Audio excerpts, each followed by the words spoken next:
provide a role.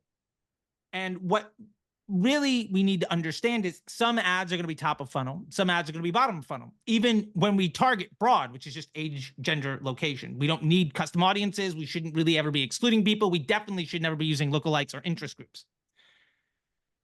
You can tell the role that an ad has simply by doing a 4PI analysis, which means we look at the spend, how much money does it earn out of that budget?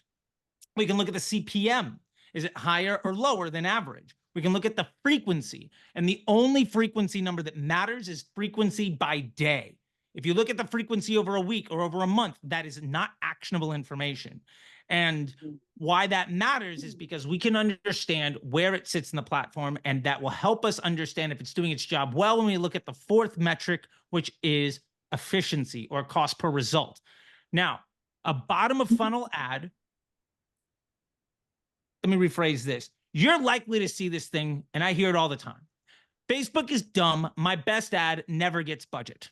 And when you look at that ad, overwhelmingly, that ad that doesn't earn a lot of spend is an ad with a higher CPM and a higher frequency.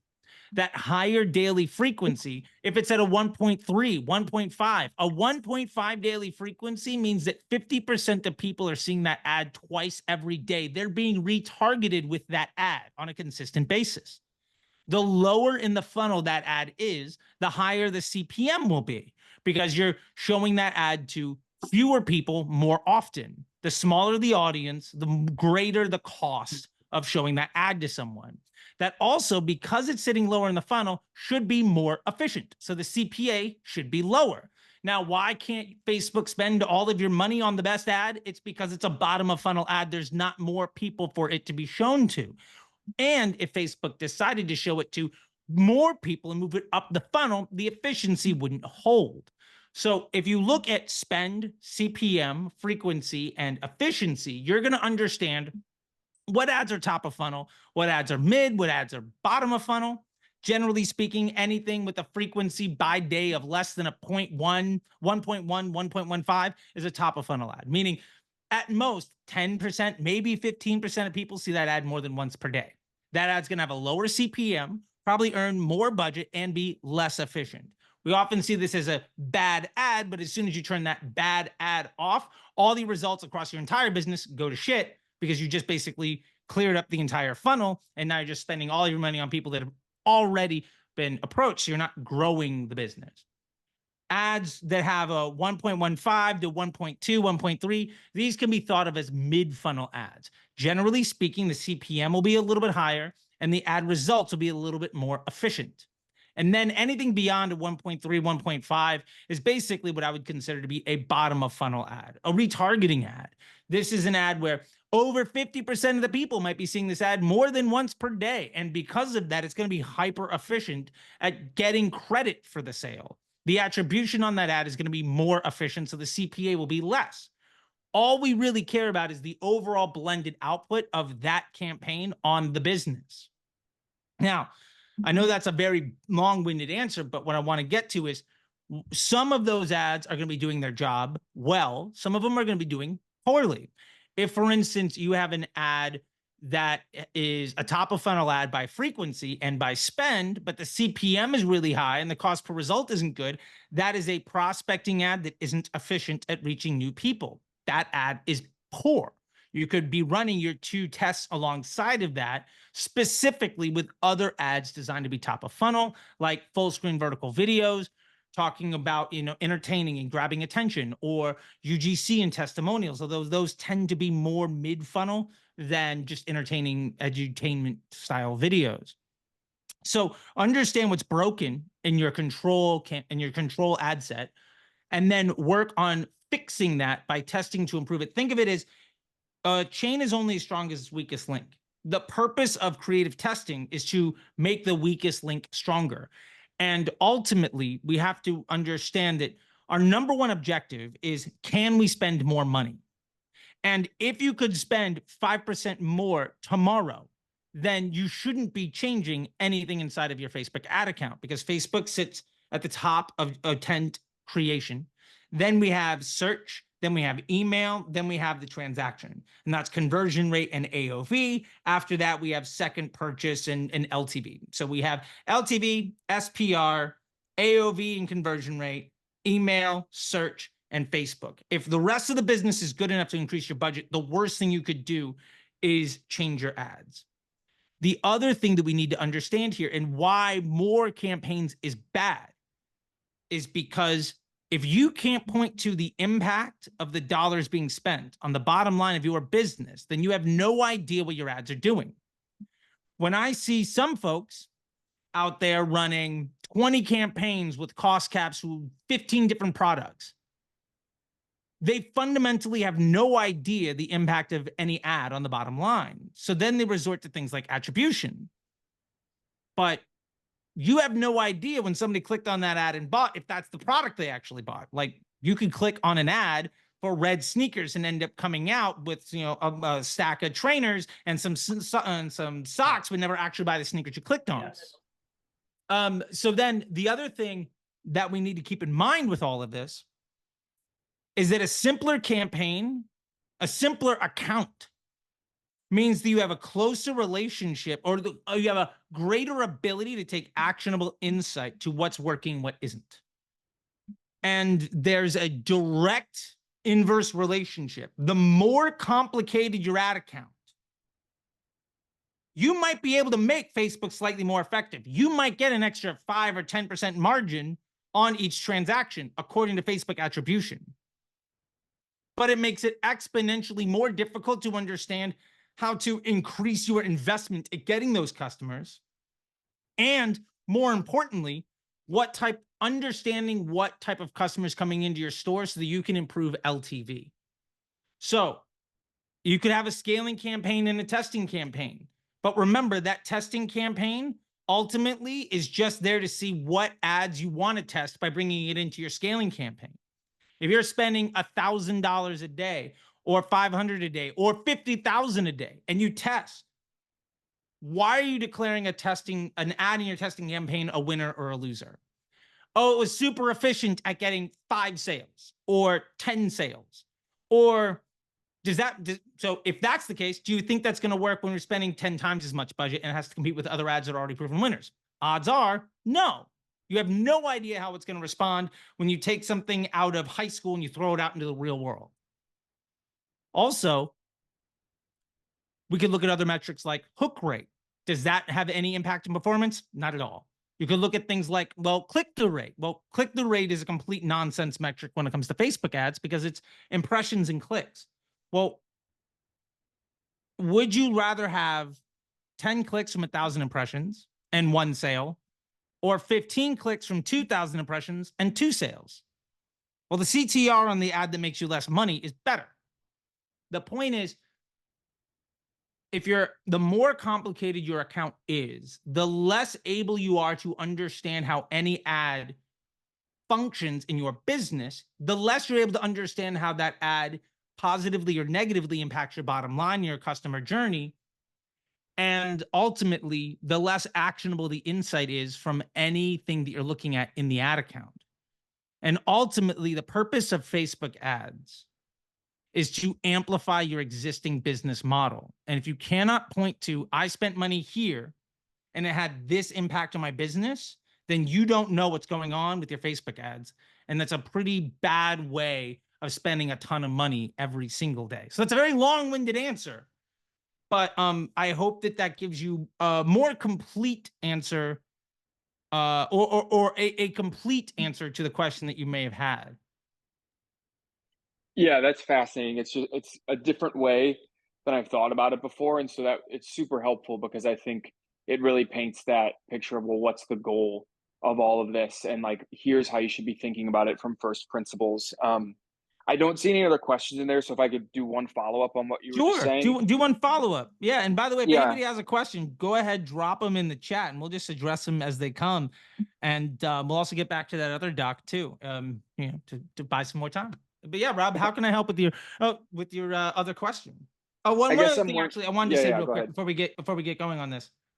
Facebook is the volume knob to your business, and one of the things I want to point out with that is the more efficient You can make when your Facebook ads look more efficient in your platform, often that comes at the expense of volume of transactions. Making Facebook more efficient generally means you make less incremental sales from search and email. You can have a higher margin on your Facebook ad spend, or you can have a higher volume of profit in your business. If you don't understand how to run Facebook ads in a way that amplifies the volume of profit in your business, you're ultimately running Facebook where the objective is to make all your more efficient marketing channels have less opportunity to bring you a higher volume of profit. So there's a mindset there I also want to address real quick. But yeah, let's go with the second question.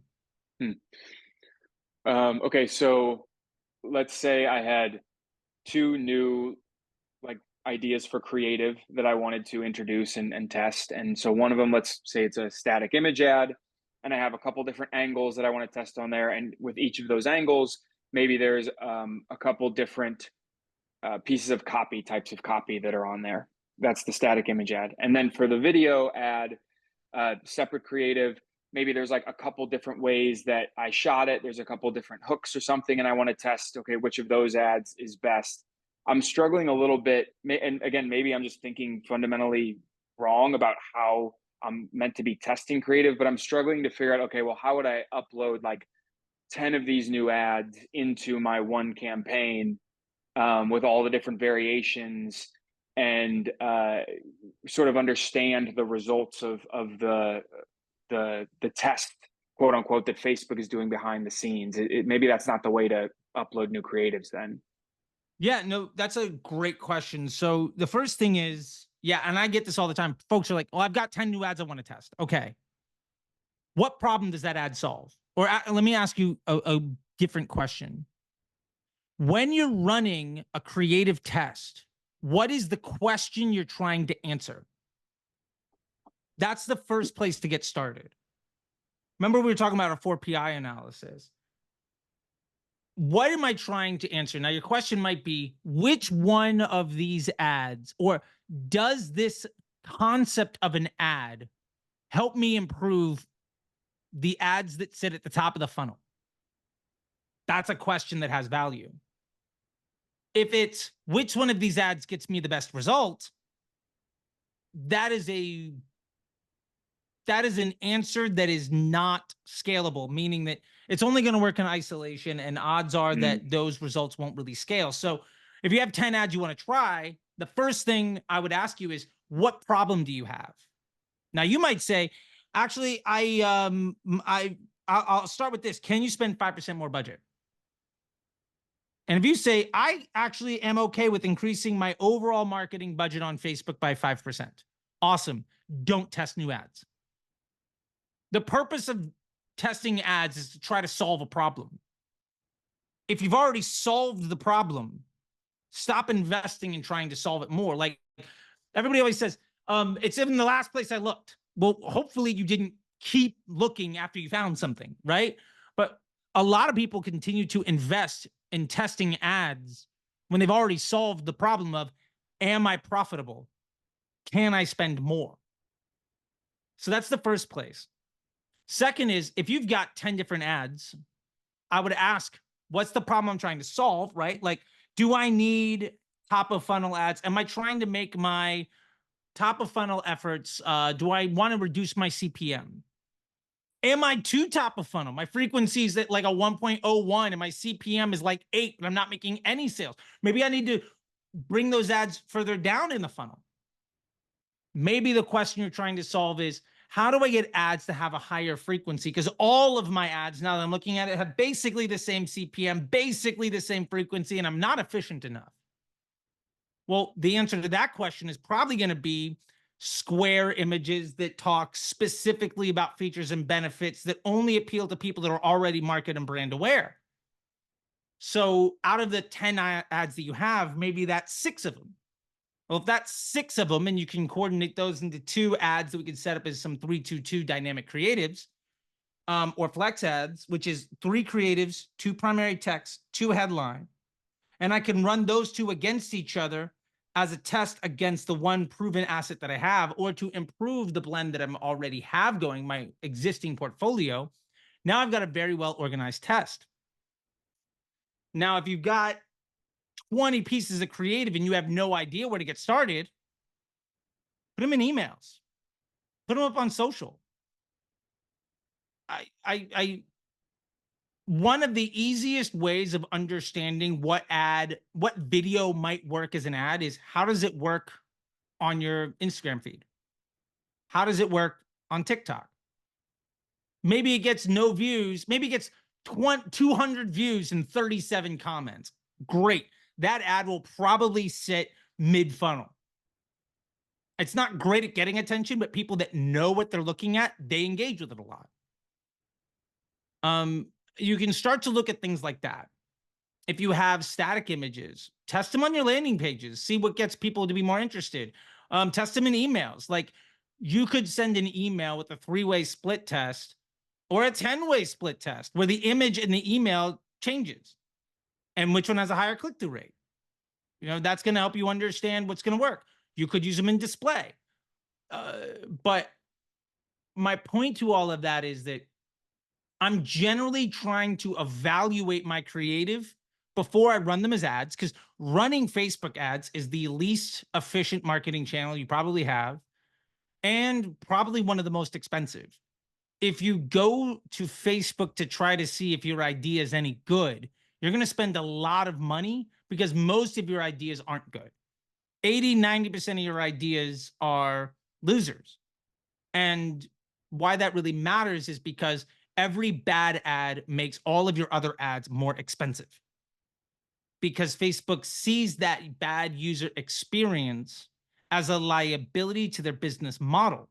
So the more ads you launch that are losers, the higher your CPMs will be for all ads, because Facebook will see you as a low quality business partner, and as such will charge you more money to reach people with your content.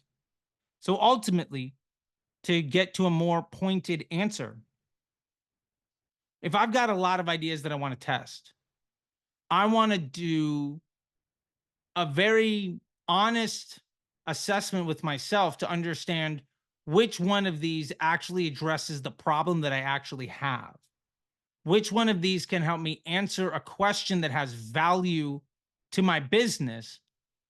And how can I validate 5 ideas, 10 ideas before actually spending Facebook ad dollars behind it? And there are a lot of zero cost ways to see if a video is popular or if an image helps convert somebody better. And the last point that I'll make to this is, I think almost everybody runs way too many ads and they do creative testing way too often. If you do nothing, your ads will get smarter over time. We also know that throughout the year, overall macroeconomic business efficiencies are going to go up and down. Like, we know every late July to mid-August is going to be tough.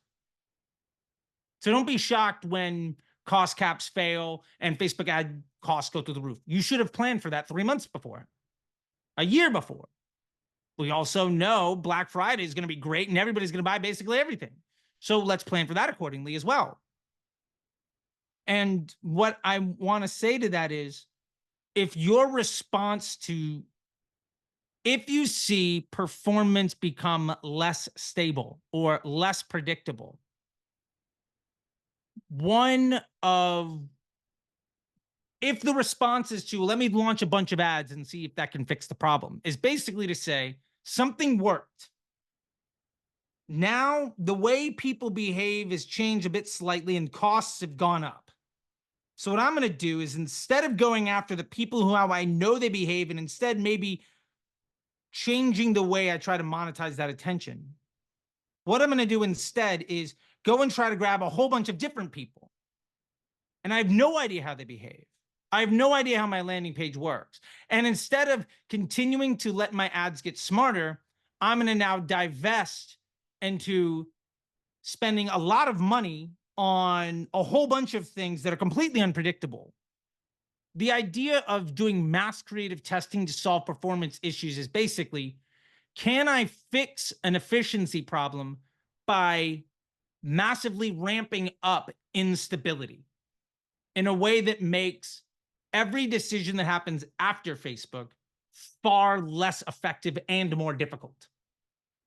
So I hope that kind of answers the question, because again, I think it's a mindset way of looking.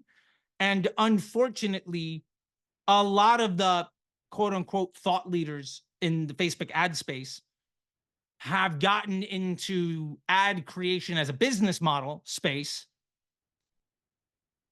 and or they stopped running ads before 2018, which means they stopped running ads before broad targeting worked, and or they come from a PPC or email background where machine learning doesn't have nearly the same impact.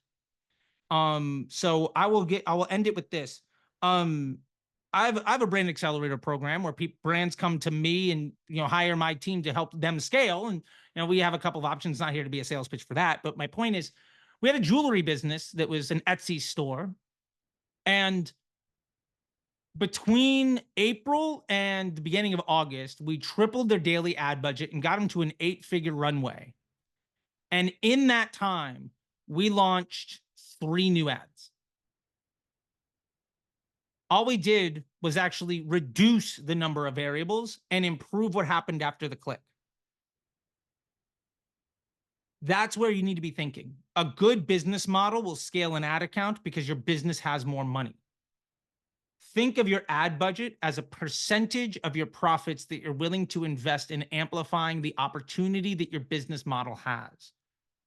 And I think I've said this 2 other times, so I'll end it with this. Finally, the way a business works: you acquire attention, you monetize that attention, and then you turn that into future cash flow with additional transactions.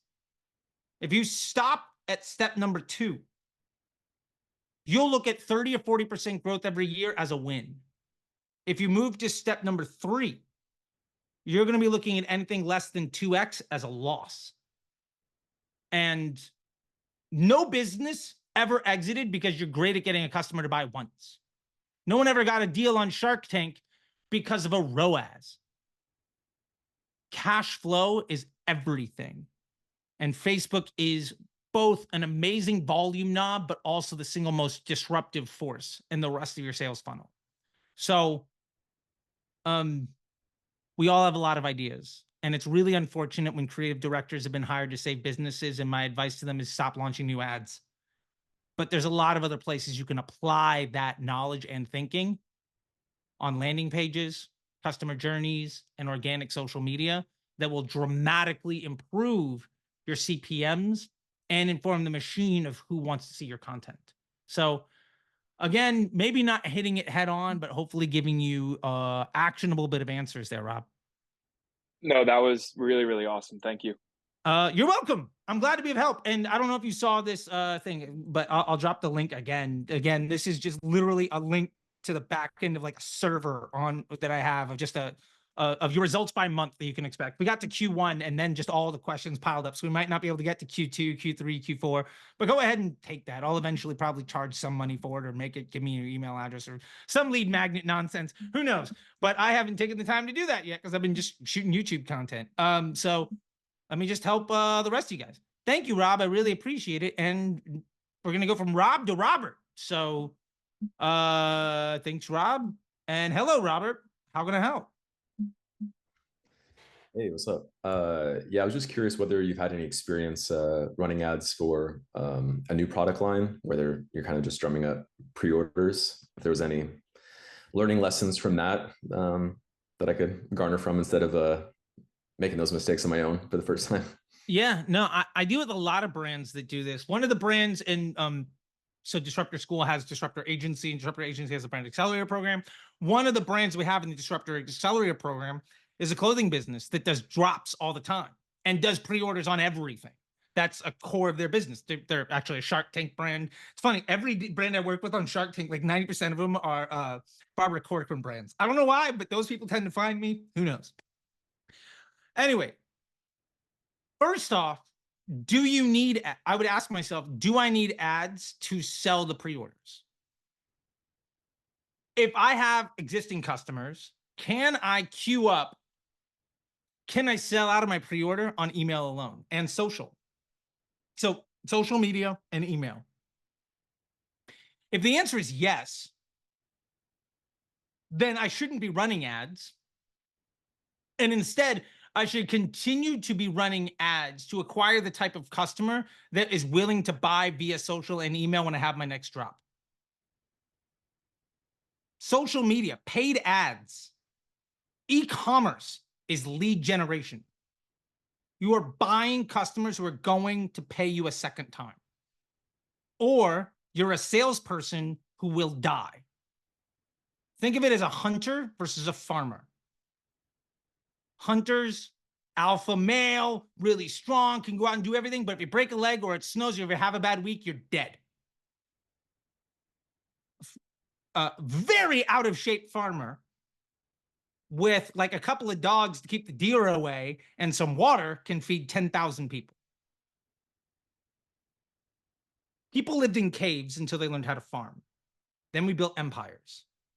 Do you want to live in a cave or do you want to run an empire?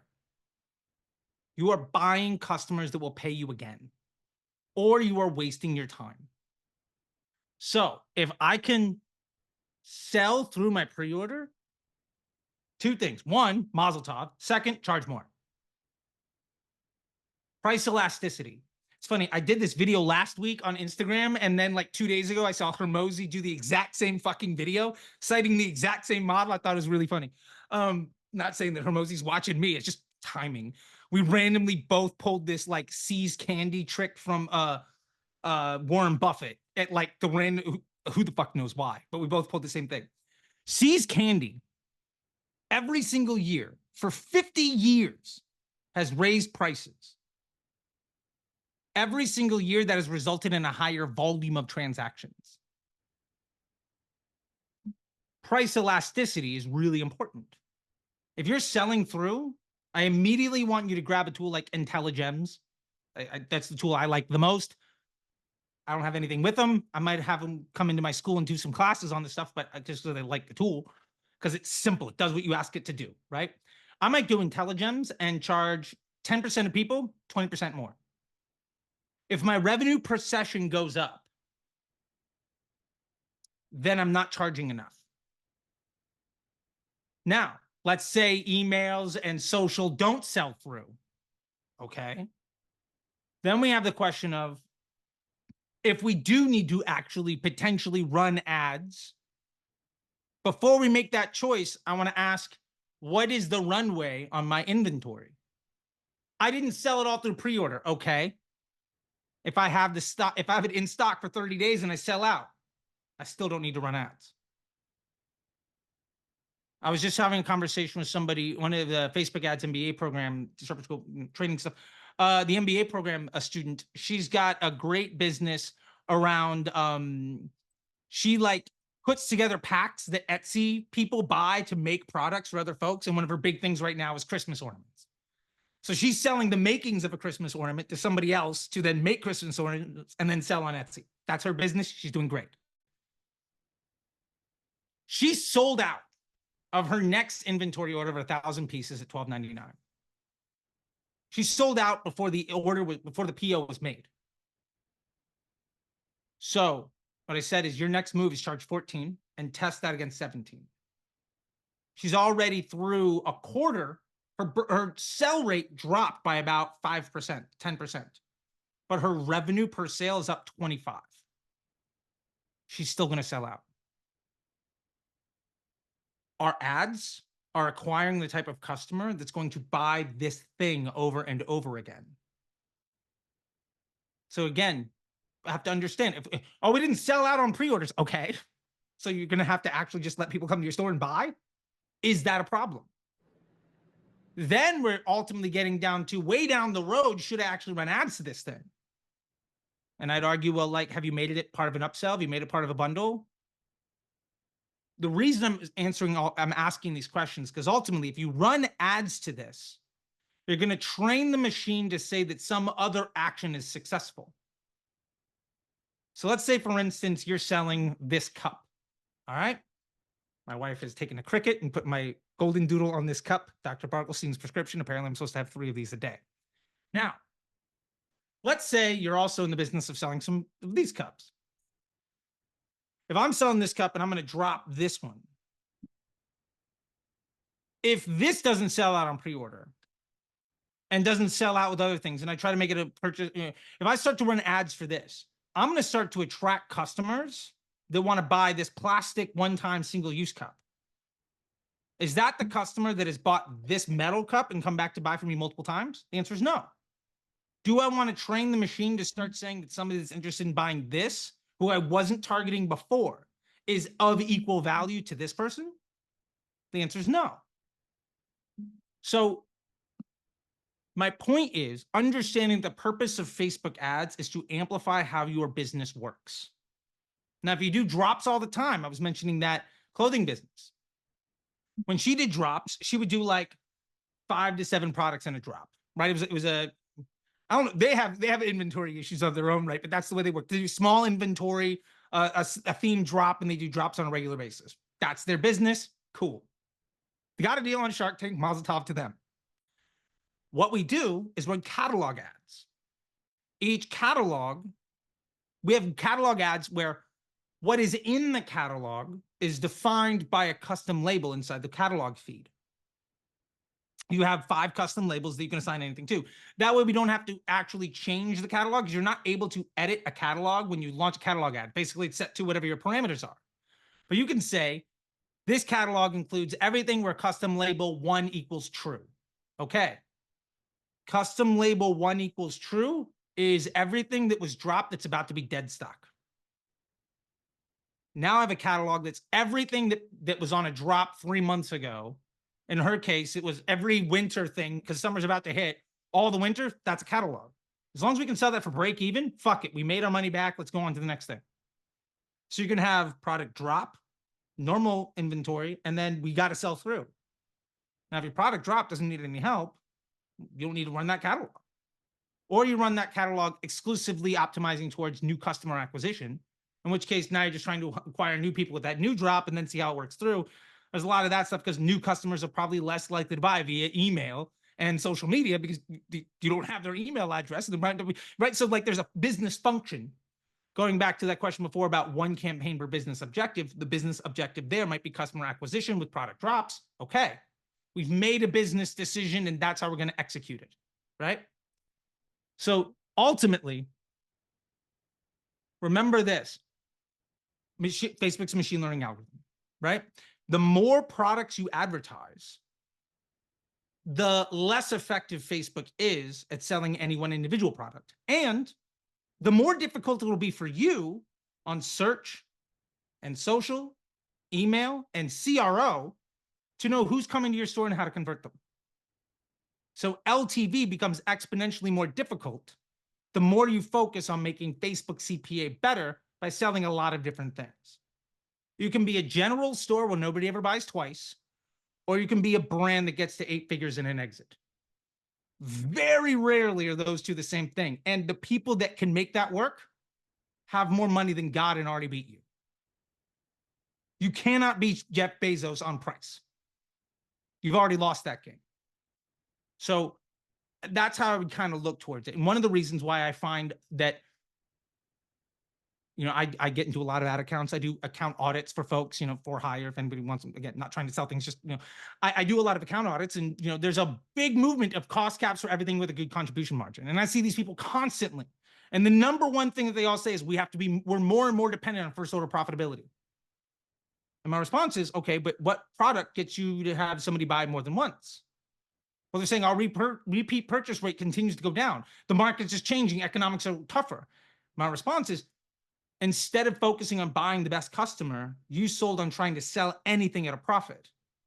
So now you have a very dumb machine that you make dumber when you launch every new ad every week, selling a bunch of different products where you don't know how that person will behave. Your entire business should be, what can I sell somebody? How do I buy a customer? that'll pay me again.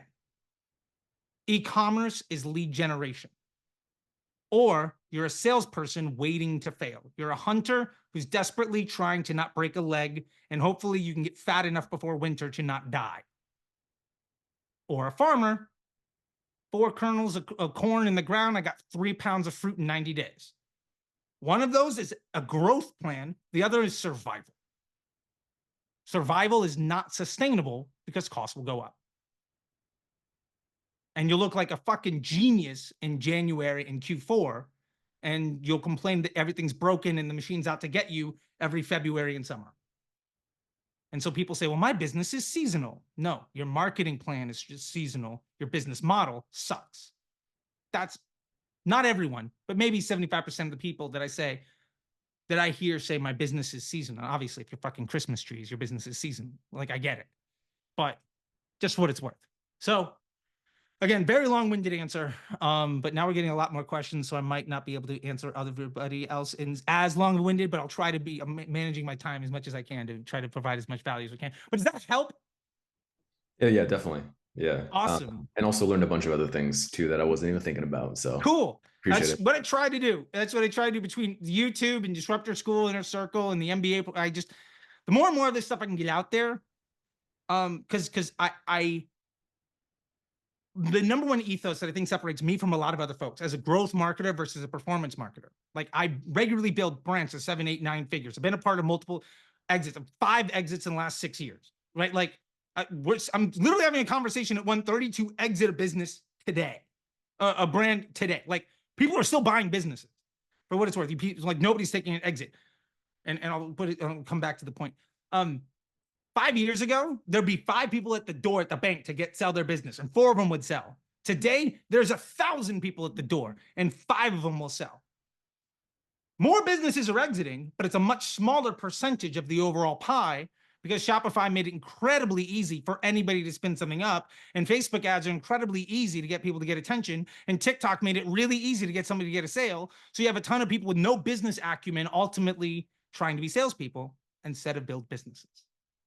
And one of the things that I think separates me in the way that I talk about things and the way that I use this platform instead of other people is I prioritize the stability of the business to answer the golden question. Can I spend more money tomorrow? If you can spend 5% more, if you can say, yes, I can spend 5% more money on Facebook. If you can say that 3 times a month, or sorry, 3 times a week, you'll double your Facebook budget every month. That's 37x by the end of the year. Just solve that problem. Everything else is fucking noise. The easiest way to solve that problem, get more people to buy a second time. And then just acquire more of the people that buy a second time. Everybody that's on third purchase, talk to them, call them up. Hey, thanks, what'd you buy? Right? Go through Shopify. I guarantee you're going to see when somebody buys this product, the likelihood of them, the LTV cohort of some SKUs are a lot better than others. Why are you selling the product where somebody only buys once? That should be an upsell to somebody that already bought. Never spend ads on it. And then you'll never need to be first order profitable because those repeat buyers coming back give you a revenue floor. So you could say, well, I spent $10,000 on ads and only made $8K. Okay, but if I had $40,000 hit the bank because of returning customers, I made, $48,000 and it cost me 10 to do it. I'll do that all fucking day. Especially if I know that customer where I lost 20% is going to 2x over the next 90 days or 2 years, whatever it is. So yeah, e-commerce is lead gen. And you got to think about the entire business. Actually, Facebook ads should be no more than an hour or 2 of your time and is stupid fucking simple. The more time you spend on Facebook, the less money you'll make. Solving the problem with simplicity is how you make more money. Anybody who tries to solve a problem by making it more complicated is telling you they have no fucking clue what they're talking about. That's my 2 cents. So the answer is actually way more complicated, but it has nothing to do with Facebook. Let me put it that way. Yeah, so to be fair. Although I like the lighting rig behind you, so I'm assuming you're taking product shots in the house. I like it. That's the way to go. All right, buddy. I'm going to get to Tom, but thank you very much, man. I appreciate it. Cool. Let me do this. And then Tom Hart. There we go. How you doing, buddy? How can I help? Good. I appreciate the call. It's been helpful so far. You mentioned top, middle, and bottom of the funnel, and you seem to imply that you had them all in the same campaign, that you had them Yeah. perhaps all in the same sales campaign. Can you explain the rationale and potentially how those work together to compound on one another? And so I understand that it could potentially work, but I just hadn't thought about doing that in the past. So I was curious to see if you could elaborate on that potentially a little bit more.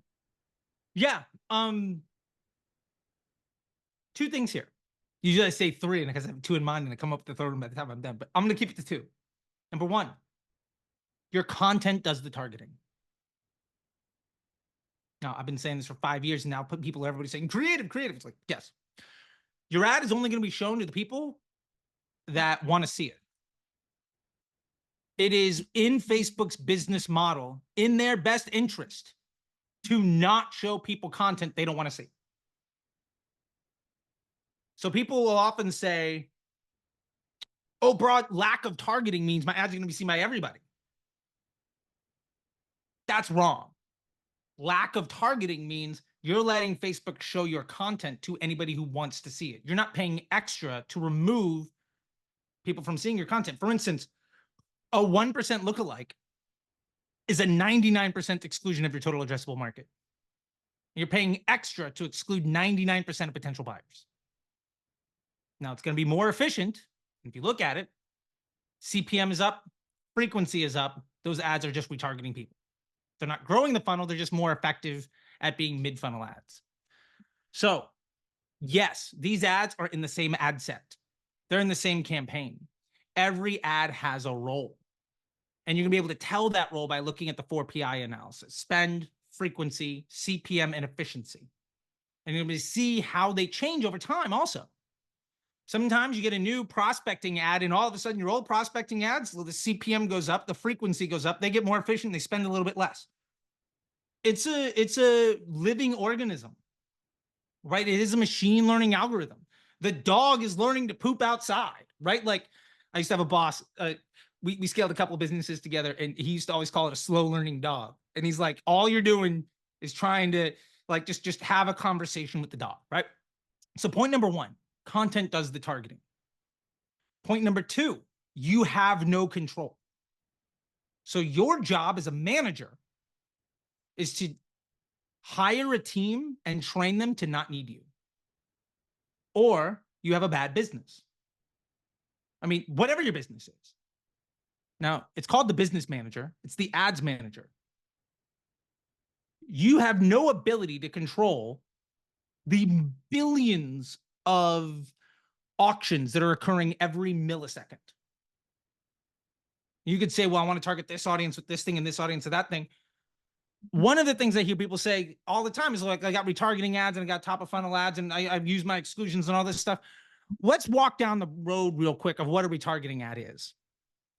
A retargeting ad, targeting, like using audiences to define a retargeting ad.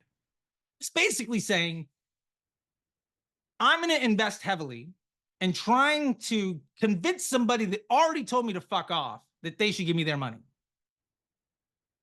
And I'm going to make sure that if somebody doesn't buy in the first time, I'm going to lump them with everybody else who doesn't want to buy from me. Which basically means all my ads are going to be dumb, and I'm going to spend a large amount of money pissing people off. Now, it's going to make Facebook look more efficient because you're hitting a smaller group of people with a smaller budget, and your results are less incremental because those ads based on attribution are probably also taking credit for the same sales that your email and your social and your search are also taking credit for. So you're not growing the business. You're just making the least efficient channel more efficient at the cost of volume. So yes, they all sit together. Sometimes those ads will move throughout the funnel. I've 100% had ads that came in as a bottom funnel ad. One ad that really comes to mind real quick. One of the brands that's in my Disruptor Brand Accelerator program, it's this, it's a business that's in the air purifier space, right? They came in and had an ad that was running, and it's a static ad. It was just like, hey, you know, germs and whatever else. And that ad was a bottom of funnel ad. Appealed by a 4 PI analysis. Got a low budget, super high frequency, super high CPM, super efficient. Well, after a month or two, it got a ton of amazing comments and a lot of really good data. and got a lot of sales, that ad moved further and further up the funnel. And what happened is that ad got really good as a prospecting ad in our ad account at being a conquesting ad to all of the competitors in the space. Because remember, your funnel exists in a very complex world. You're not the only person selling whatever you're selling. The reason you have the glasses you have, the reason you're wearing the shoes you are, has nothing to do with the last ad that you saw that you bought from. It has to do with decades of life experience. There's no way of actually quantifying that for any one person, and every single person is different. So all of it exists together. All you need to do is say, what is the best investment portfolio that ultimately allows me to amplify my already existing successful business in a way where I'm more comfortable investing a little bit more money? As long as you can answer that question, everything else is a waste of your time. And you should be able to know ahead of time, hey, you know, I'm okay with 5% more today, but if I do it Monday, Wednesday, Friday, by next Friday, I'm going to be unhappy because of some number. Great. You got a week and a half to solve that problem. Now business is really fucking easy. Well, at least this side of it. There's a million things that are tough, but this side of business is really fucking easy. And I'm really bad at all the other shit, which is why people ask me all the time, why don't I start e-commerce brands? And it's because, like, you don't want me doing customer service. I don't want to be on a phone with like Taiwan at 3 o'clock in the morning. I take terrible pictures. I'm a horrible copywriter. Like, I'm good at like one thing, right? So like, hopefully that answers your question. That was great. Thank you. You're welcome, Tom. Great question. Fantastic. All right. Dana, let's bring you on up. Or Donna? Now I'm looking at it. Donna Doran? It's Donna Doran. Okay. I said it and then I saw the name and I was like, okay, wait a minute. I got to check myself here. Yeah. I've only ever seen it written, so I didn't know. Yeah. Thank you. I'm kind of harking back to the original discussion around testing creative. And, you know, of course, if you are somewhat established and you have a social media following and email list, you can test a lot of stuff that way first. But if you're kind of getting started and you don't have those things and you're willing to invest in ads to kind of jumpstart a new business, how do you suggest getting, to the point where you know what creative, like you've got a lot of different sort of concepts that you want to try out? Sure. You know, how much do you test and how do you test in a way that, is most efficient and effective at getting you there quickly? No, I love that. What do we do to start? Which totally makes sense. So there's 3 things that I will look at here, and I legitimately actually have 3. I just called myself out last time on saying the 3. The first thing is I'm going to establish a runway. I want to know how much money do I have and what is my timeline before I have to turn off ads. That runway is going to really inform my question of, do I want to try a lot of things and just dip my toe in the water 100 times? Or do I want to go all in on just a couple of things that might mean that runway gets a little bit longer? Right? For instance, if I have $3,000 a day, if I have $3,000 and 30 days, that means I've got $10 a day. At $10 a day, what can I best do for my business? Odds are at $10 a day, I probably want to make content that is closer to getting a sale than something that's just going to grab attention. So that's going to mean that I'm probably going to make more things that are likely to sit lower in the funnel. I'm going to see really high CPMs and hopefully I can make sales happen. Or I might say, I'm not good at that stuff, but I can make content that a lot of people really like, and I'm going to try to solve this with volume. In which case, I'm going to try really hard at making full screen vertical videos that I think are really engaging and people might really like. I'm aiming for low CPA. I'm aiming for $100 a day. Thanks, Jim. Yeah, I realized the math was wrong in my head. I appreciate that. I'm looking for trying to solve that problem. So what can I do? And ultimately, this brings me down to the question of, after the runway, is what can I do well? The number one tool you have is your strengths. If you are terrible on camera and have no access to a video editor, do not invest your time and energy making a ton of videos. If you're an amazing copywriter maybe your time and energy is more spent on leveraging that skill set. And in that case, you know, it's arguable whether or not paid social is the right place to start. Leveraging your skills is really important. You know, if you're a good graphic designer, go ahead and make the static images where you're just trying to pillage sales from somebody else. If you're really good on camera, make more. So understand what you can do well. If it's the right choice, but you execute it poorly, you're probably going to have way worse results than if it's the wrong choice, but you do it well. Give me a C+ choice executed at an A+ level every day versus an A+ choice executed at a D- level every day. Because also, that is going to have more continuity with your emails and with your site design and with your product. Like, being genuine to the brand is going to be a value lift across the entire customer journey. Which ultimately brings me to point number 3. Do you have sales? And I hear this a lot. People say e-commerce is really tough. I get a lot of Amazon sellers that are like, e-commerce is dumb. All the brands, DTC is failing, all this stuff. What I will say is this: if you don't know how to make a sale, investing in trying to solve the problem of the best way of attracting attention is really bad, because basically you're just spending money trying to figure out what is the best way of getting somebody into your store, and you don't know how to get them to give you their money. I highly recommend that brands figure out how to monetize the attention that they can get, and then invest some of that in volume, which comes from paid social. I think probably 30 to 40% of people that run Facebook ads shouldn't, because they haven't solved the problem of, what am I actually trying to run ads to, and how do I talk to somebody? And that's just the honest truth. I've been brought aboard a lot of sinking ships to try to save the business over the years. Believe me, a lot of them. And when we get down to the real issue, it's that they're not good at getting the sale. And until you figure that out, making paid social work is going to be really tough. If you can, like, for those people, I suggest figure out how to make organic social work. Figure out how to make paid search work.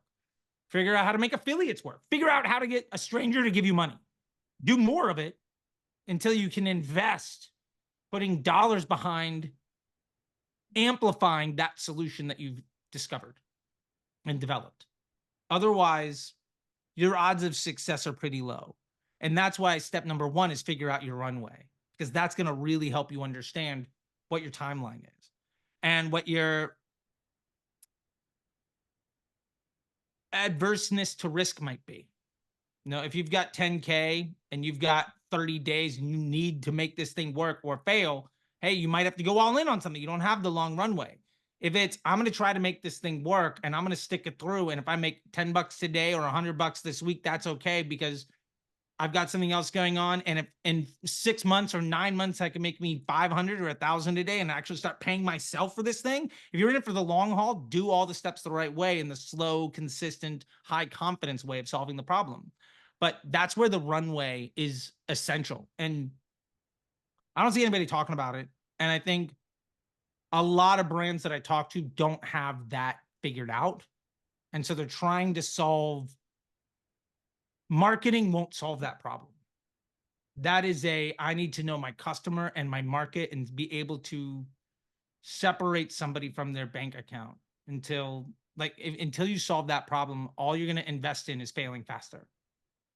Does that make sense? Well, yeah, but let's say you do have enough money to invest in ads, and you also don't want to wait, 6 or 8 or 12 months Sure. to build an organic social media program. And, you want to test your website too at some point to see if you do have something that converts, right? And so you need traffic for that. And you don't necessarily want to wait for some of the organic approaches to build. Sure. So how do you then, and then I've seen Facebook also as a way to test some messaging that you can then apply to Sure. the website or other, places where you want to drive more conversion or interest. So Yeah. how would you structure testing a bunch of ads with different messaging, whether they're the same format or different formats? Let's say they're all image ads or combination, and you're just testing different hooks and different headlines and stuff. Yeah. So in this case, if I have a low aversion to risk Mhm. and a decent amount of money that I could lose, and the first thing I want to do is see how can I generate any sales. Let me try to figure out what works. Mhm. This is where advantage shopping campaigns were. This is the problem that advantage shopping campaigns were designed to solve. Small businesses that can create content but don't necessarily have the back end. They make any marketer a C+ marketer, Mhm. whether you're an A+ marketer or an F marketer. So in that case, you can spin up a bunch of ads, throw them all into one thing, and specifically just see which of these things earns budget. And if it earns budget, does it make sales? They're going to burn through ads. They're going to fatigue. They're not going to be sustainable, but you're going to start to solve the problem of what ads might work and what ones might not. And then from there, we can begin to do non-advantage shopping campaigns, a manual sales campaign built around the business intelligence that we've invested in developing, and then make something that's more sustainable in that way. Does that make sense? Okay. Yeah. So would you use like the dynamic creative testing for that? Or? You can't do that in an advantage shopping campaign in the same way. So advantage shopping shows content to people because they're in market to buy. A manual sales campaign shows content to people because it's something they want to see. And so there's a little bit of an inflection point there, right? Like if your content sucks, but you only show it to people who want to buy, odds are you might still make sales. But the sustainability of that is pretty low. And we see it happening all the time. I think the last couple of weeks, everybody's been like, oh, advantage shopping is not working anymore. So nobody's buying. As soon as they start buying, oh my God, advantage shopping is back. And we knew that was going to happen. So if you're willing to invest in just figuring it out, throwing spaghetti against the wall, seeing what sticks, and then taking that into the dynamic creative approach and building something based off those wins, if you have the runway to do it, and you basically get you get three things: time, money, and confidence. If you're willing to invest more money in a shorter period of time, you're going to have lower confidence, but you might get a win faster. And if that's the case, that gets you to, hey, I got 2-3 ideas that actually work. Awesome. Build on that. And then you can really build a foundation from there and then start doing things in a proper quote unquote way. You'll also see people recommend doing cost caps in there. And that's another way of doing it. I would say advantage shopping is the most aggressive. Then you get to cost caps, which is more sustainable, less aggressive, but also has no guarantee of delivery at all. You might say, I'm willing to spend $1,000 a day, and it's been zero. So you have no real, it has a purpose. But once you solve that advantage shopping, I try to move maybe up the funnel to just your normal manual sales campaign. Take some of the post IDs that worked in advantage shopping, pull them out, throw them into the other one, and just try to build something sustainable off of those good ideas. But it's completely reasonable to say, I have no idea where to start, but I'm willing to invest in fixing that. And so I'll throw 100 ideas out there. And if 10 of them stick, great. I've cut 6 months down, but I had to set some money on fire to cut that timeline. And, if you're willing to make that investment, great. I'm not here to tell you what's right or wrong. I'll just tell you how to do whatever you think is most appropriate for your situation. Great. Thank you. Yeah, you're welcome. Great question. Because I think some people are very absolutist. And I want to, as much as I believe in what works and what doesn't, we also have to ultimately understand that there's a bank account and a business and a real world out there. So let's use the tools in the way they're designed to be used to get the best result for us that we can. That's really what this is all about. It's about using tools appropriately. And every tool has a purpose. Just a lot of them get misused. Yeah. So Cam, how can I help? Hey, Charlie, and good morning from New Zealand. I've got Oh, a, yeah, bonjour. That's not well, right. I'm not sure if we're in the bonjour Yeah, no, territory, that's not right. but That's not right. it is Friday and the weather's good. I can't give you any winning lottery numbers for tomorrow or Damn anything it. like I was that. hoping But somebody that lived in the future you could help me out. But all right, it's good to know. yeah, All right. yeah. Hey, I really enjoy the YouTube content, and Thank you you. had a video not so long ago about creating a custom event for Mhm. new customers Yeah. and integrating it with Zapier. Yeah. And yeah, I was just curious what other, or maybe you could elaborate a little bit more on the purpose of that, but also any other custom events that you recommend over and above the normal. Yeah, so I won't get too much into the new customer because I have a whole, like, there's a whole, you called it out, there's a whole YouTube video on it, so I won't get too technical here. In short, the Shopify API provides new customer as a data point, and you can have new customer, and with Zapier, you can pass what we call offline conversions back to Facebook as custom conversion events. They can appear as their own column, and you can make audiences or whatever you want. So one of the data points that I like to do all the time is track new customers. So if an ad made 100 sales, were 99 of them new people or 99 returning people? I'd really like to know, because sometimes, they have different business values, right? Maybe I need to acquire as many customers as possible. Maybe I just need cash flow. Maybe one of the reasons this ad sucks is because nobody that bought from me before wants to see the ad, and it gets me a bunch of new customers for a good price, but I need to just get existing people to pay me again because that's my problem right now. And so I can be more strategic and tactical with where I'm putting my ads. Now, other things that I like to look at, and Kyle asked, does that duplicate existing purchases event in Meta? No, it doesn't.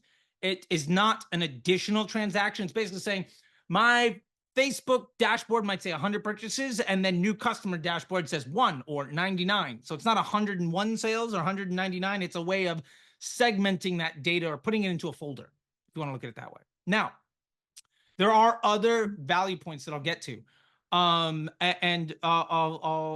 give you my favorite, which is 3 things that I use all the time. Like I said, I like to come up with 3. And this one actually, like I called out before, I actually have all 3 of them in hand because I was literally shooting a video before this. It's gonna be a hyper long YouTube video. It might be like 2 fucking hours of how to set up everything from day one. Because people have been begging me for it. So number 1, upsells. If I have an upsell and somebody takes it, I'd like to track that. When people look at their dashboard, they might be looking at CPA or might be looking at ROAS, might be looking at stuff. One of the things that's in there is AOV. Now you have to make an AOV column, so it's purchase conversion value divided by purchases. And sadly, for whatever reason, Facebook hasn't included it as the standard event yet, and who knows why. But you should look at AOV, and you'll find some ads have a higher AOV than other ones. And you'll find that very consistently. Some ads might have a $87 AOV, and other ones have 105. Well, the 105 AOV probably has more people taking the upsell. Let me track when somebody takes the upsell. Now, depending on if you're using one-click upsell versus some other Shopify or you're on WooCommerce, there's a million ways to do it, so I'm not going to get into that technical aspect. But if I can track which ad more often gets somebody to take the upsell, great. Now I'm going to start to take a look at, of the people who buy a second time, are they people who often took the upsell or not? I've seen brands, at 310 Nutrition, we took them from 15 million to 100 in like 20 months. We actually heavily focused on the upsell. And then we saw the folks that take the upsell are far less likely to buy a second time. Because basically they're solving their problem enough that they just don't come back. But when we sell them like a small offer and we say, hey, look, if you liked it, you can come back in, a trial offer to a buy 2, get 1 free was phenomenally stickier and better money than here's a $68 offer, you can upsell it to an $80. So there's a strategy there on whether or not taking the higher AOV is good for you. And I see people say all the time, just bundle things together to get all the money. Yeah, but we don't care about day 1 transactions. We care about cash flow. So upsell, number 1. Number 2 that I want to really take a look at, besides new customer. Number 1, besides new customer, is upsell. Number 2, I want to start taking a look at subscription or reoccurring revenue devices. So if I have the option of buy once or take a subscription, now you can do that with standard events, but sometimes you have maybe you're on ClickFunnels or some other spot and it's not baked in. Track that. if I make, when I was working with DeBooks, and I've also done the same thing with 1-800-Flowers, on Mother's Day, instead of selling a Mother's Day bouquet, we optimized towards people who took a subscription for flowers. Now, the CPA on that might be 3 times higher, but the LTV was 10 times bigger. So we just focused on buying the customers that were more likely to bring us cash flow. And that did phenomenal numbers for those brands. Take a look at those higher value actions. The other thing that I will use these events for, the other event that I will try to track is understanding non-conversion based events if I have a longer customer journey. And this is more in the coaching space than in e-commerce. It's also pretty often in SaaS companies and in like lead gen efforts. But say I have a 3-step funnel. Let's say, so I worked with a SaaS company called My Life, and we went from like 3K a day to 50K a day in about 9 months on Facebook ad spend. What we did is, instead of trying to get somebody to take a trial, we took the trial or register. We had a registration for the trial, and then like a 3-day trial program, and then somebody rolled over. They were optimizing to get as many people to register as possible, and working on the conversion rate of register to trial, and then how many people stuck around. What we ended up doing was saying, this is a 3-part funnel. Let's track each part of the funnel. What ad most heavily gets somebody to roll over?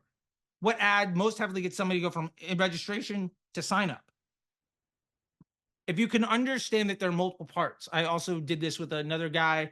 His name is Blake, and he's one of the MBA program students, and he works with a brand called 7th Level. One of the things we did there to really blow them up was start to say, well, we have an ebook, and then there's a couple upsells, and then those upsells get somebody on a coaching call, and then somebody closes. Okay, what ad most heavily gets somebody on a coaching call? And let's evaluate those coaching calls. If you're doing lead gen, good or bad. That's another version of it. If I know based on the way somebody fills out a questionnaire, for instance, if you go to Disruptor School and you try to sign up for the MBA program or Disruptor Agency, there's a questionnaire, a type form. I know based on how you fill out that type form, I have a revenue per answer figured out, right? I basically have a good idea if you're a good lead or bad lead. I can pass that back so I can see what ads are buying good leads, what ads are buying bad leads. And ultimately, remember that e-commerce and SaaS and all of these things are just lead gen to future cash flow. All marketing is, all businesses is lead gen. So one of the offline events that I'll be looking for is understanding those other transactions, other data points that are really valuable that might happen outside of the initial transaction that let me understand if somebody's important. So for instance, on the 7th level, it was somebody took the ebook, then they took a sale, then they signed up for a sales call, then they bought the thing. Okay, well, what offer of the ebook plus the upsells most often gets me the highest volume of somebody that is a good lead? So now I'm optimizing towards good lead that happens after they purchase, that happens in the email flow for the next 3 days. I'm optimizing for best email flow with my Facebook ads. And at that point, I'm ultimately getting a higher volume of customers who are more likely to buy. So I'm massively improving the conversion rate of the sales team, and I'm improving their volume by understanding what the offer is. And I do all of that with custom conversion events. Does that make sense? Yeah, that makes sense. That's really helpful. And in our case, that subscription versus ad hoc order is really relevant too. We've got a dog food subscription business, so There you go. being able to demarcate those customers would be really helpful. Yeah, I mean, and to be fair with that, those subscription is a standard event. And if you can use standard events, you'll tie into people that subscribe tend to subscribe to more than one thing. And they've probably hit the subscription event on more than one website for more than one purchase in their life. So use the standard event and you'll be able to tap into advanced matching, which is how broad targeting works, so that you'll be able to optimize for subscription at the ad set level. But to start off with, just do creative optimization on, hey, look, if one ad, this is one of my big beefs with cost caps and other folks who optimize for the best front end on Facebook. Would you rather save 10% on the cost per the sale or get 10% more people to subscribe? I'll pay 10% more if I know that customer is going to give me 3 times as much money. I'll do that all day. One of them is going to look better on Facebook. One's going to make your bank account look better. And the more you optimize for one, the worse the other one gets. And then eventually over time, the more you get good at getting repeat buyers, you're going to get the front end metric to improve also. but optimizing for the front end metric is never going to make the back end metrics more effective. So let's focus let's optimize for those value points if we can.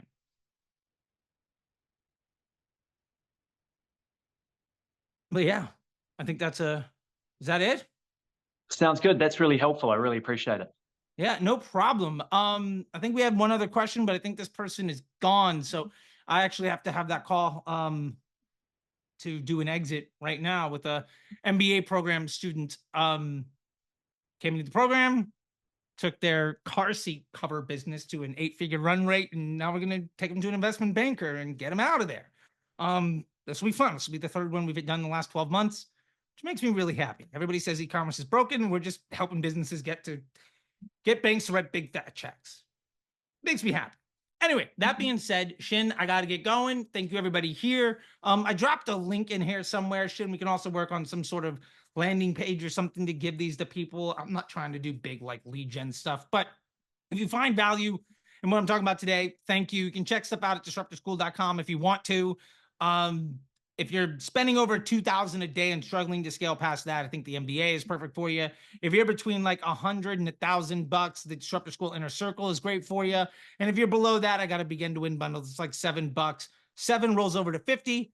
And the $1,000 has a 100-day, 7-day trial. And hey, $100 7-day trial. And by the way, yes, I'm tracking all those back-end metrics that I just talked about to Cam on all of those things. So you can check all that stuff out if you want to. And if not, hey, I'm just some stranger on the internet. Take what I have to say for what it's worth.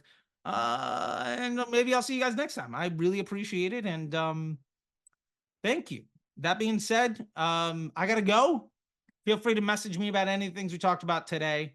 And not trying to make this a sales call, just letting you know if you want more stuff, that's how you can find it from me, or just find me on socials or in the Slack and DM me or whatever. I'm glad to help. This is what I do all day, every day. So thank you guys. I'm going to go. One more call today, and then I get to have breakfast, I think around like 2:00. So that'll be fun. I'll talk to you all later. Thank you so much. Bye, everybody.